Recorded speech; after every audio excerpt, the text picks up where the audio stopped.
Hey everybody, and welcome to the fourth installment of the Shua Life Skills video blog. My name is Ron Shuali, and I'm the creator and owner of Shua Life Skills.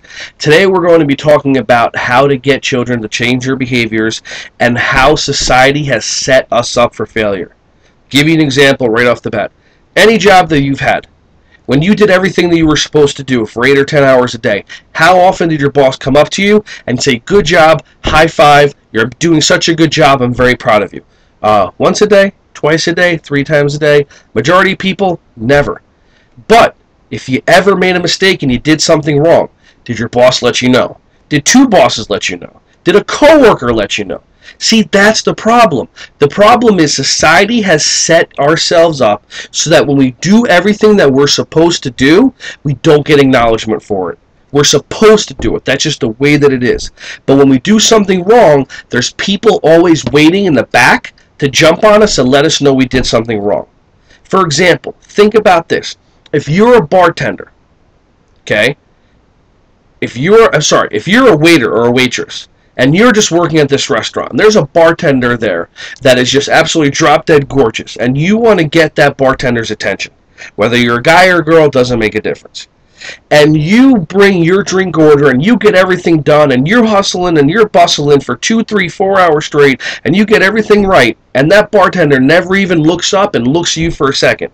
All of a sudden you make one mistake and you mess up a drink order.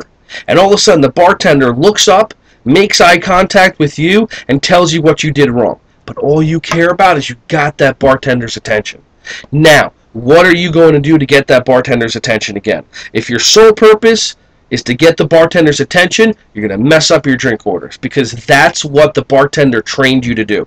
He trained you, if you want my attention, don't do a good job, do a bad job, and I'll focus on you. That's exactly what happens with these kids. That's the problem with society. When children do what they're supposed to be doing, we don't let them know. It doesn't compute in our brains when our child is sitting crisscross, paying attention, doing a coloring book, working, being quiet. It doesn't make sense for us to go up to them, stop them, and say, "Oh, you're doing such a good job, high five," because we don't want to interrupt them. But that's the opposite. I've seen children that they're doing everything they're supposed to be doing, they're not getting attention, all of a sudden they drop a marker on the floor, everyone looks, and all of a sudden they go, "Oh," and they drop the marker on the floor again.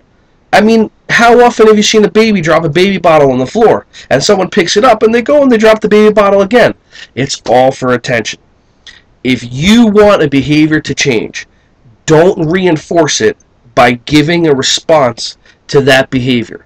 In fact, it's got to be the opposite. You need to ignore the behavior so that the behavior stops. How do you do that? The next segment, we're going to start talking about the Shua structure system and the behavior management program that's sweeping the country and is working with a tremendous amount of teachers and making a huge impact on them. This is Ron from Shua Life Skills. Breathe in and Shua.